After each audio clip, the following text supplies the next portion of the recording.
வேலைக்காரனை ஆள்னு சொல்லுவாங்க.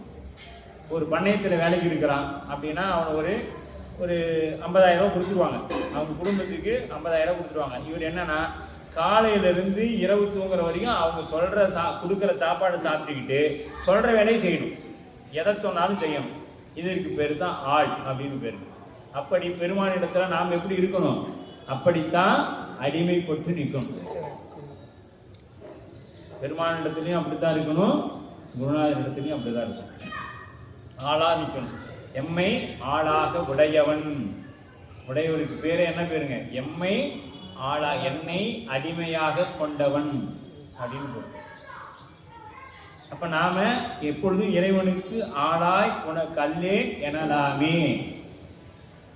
நம்பியார் சொல்றாரு, அத்தா உனக்கு ஆளா இனி அல்லே எனலாமே, நாயே பல நாளும் நினைப்பின்